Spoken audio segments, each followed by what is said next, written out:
Hey, how are you guys doing today? Welcome to another episode of Fridays Are For Friends. My name is Khallil and I'm here with an amazing artist, Tilde. You just performed your song O'Shea. Can you tell us a little bit about that? Yeah. So O'Shea came about.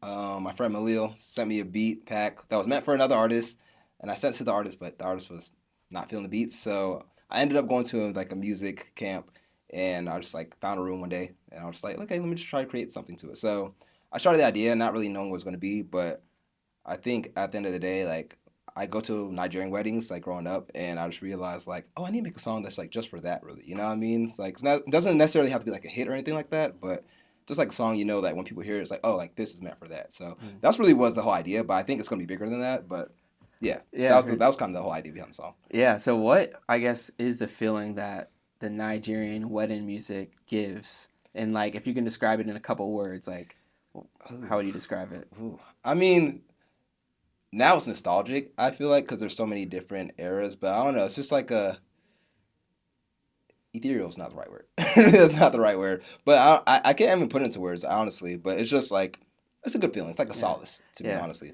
I know what So, you mean by that nostalgic feeling because anytime I hear certain dancehall or reggae music, it immediately puts me back to like family reunions or well, weddings. what You type of? know? Oh, you talking about the older ones? Yeah, older Okay, ones, I'm older about to ones. say you talking about the No, modern no, no, dance not, hall. Hey, nah, they be nah. getting. Yeah, now they're Hey, gonna be crazy. hey, yo. No, no, Yeah, no, no. but that's cool too Yeah. because I remember growing up too, and my siblings would like Mm, have like a reggae tape. So I mm, remember like even when I go out to like clubs now, yeah, sometimes I hear those songs, and it's interesting to see like who knows those songs for sure. and who's just like Yeah. looking around. So yeah, I know what you mean. Yeah, I know because what it you was like that old like lovers rock, like that was the real music. So I understand it's cool that you were able to make that because I guess that do you feel like it now fits that nostalgic vibe? Like once you made it, does it feel like mean. Yeah, this? man. Like I feel like it's a good.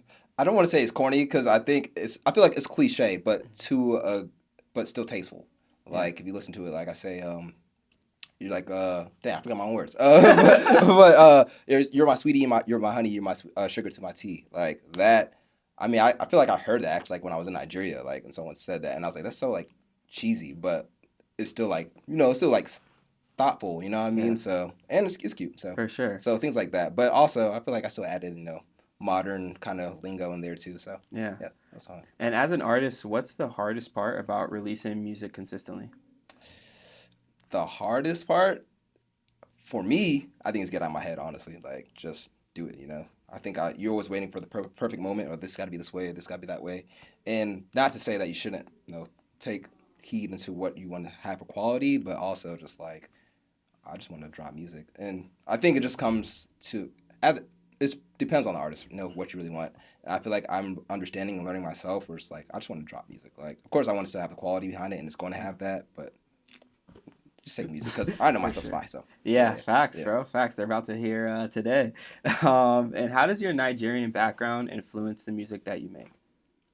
Um, it's like it's just a part of me. You know what I mean? I grew up in that, so like whether I consciously or subconsciously, it's just always going to be a part of me in some regard because I just grew up in a Nigerian household. So Yeah. yeah. And can you dive deeper into how spirituality and culture influence your music and what role they play in your creative process, if any? I think it plays a big part. Well, part kind of go back to that same question. It's Mm, just like I was born in a Nigerian household, so like I'm just around that culture already.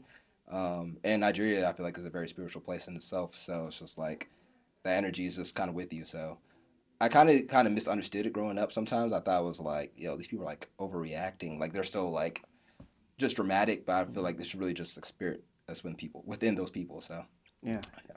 Yeah. And what's your creative process like as an artist? Um, I don't. That's a good question. Yeah. And I guess Like to add on to process. that too is like, does it depend on the certain style of music you're making as well? I just.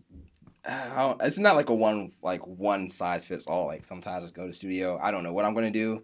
I just let my spirit lead me, Mm, and I just make something. Or sometimes I have an idea. So like for me, I just like it's always random. It's not like a one like I go in here and I do the drums first and then I do this. It's just whatever I feel like doing, I'm gonna do. Or yeah. someone might give a beat, or I hear something, I want to do something with it. So it kind of just go with the flow. Yeah. Yeah. And you're an incredible keys player as well. So how has that, I guess, helped you create at the level that you are creating now? Um,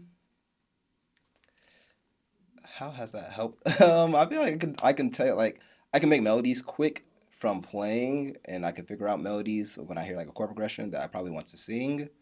So I think playing the keys has helped me that with that, just knowing like what I want to do melodically, or kind of like how I want to approach melodically. But yeah, Yeah.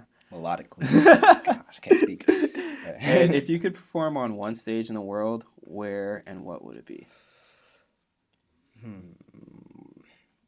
I think probably the Shrine in Nigeria, because I went there when I was out there, and I saw Fela Kuti's son perform there, and like that energy was just crazy. Like having the whole like 20-piece band and like everybody's dancing and just like vibing. Like it just seemed like so cool, so natural. But even how he performs, how I would want to perform when I'm there, because he just seemed like he was supposed to be there. Like it was his house, you know. So I feel like that would probably be the place.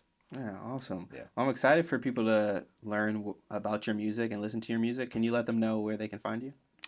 Yeah, you can find me pretty much on all social media platforms at Tilde Exist, which is TilDexist. And yes, Tilde Exist. That's where you can find me. Well, thank you, man. Thank you for sitting down and talking to us. And I'm so excited for people to hear your music and just Thank you for appreciate having you. me, bro. I really appreciate it. Of course, man. And thank you to the audience for tuning in to another episode of Fridays Are For Friends. Peace. Yo, it's your boy Tilde, and you're tuning in to Fridays Are For Friends.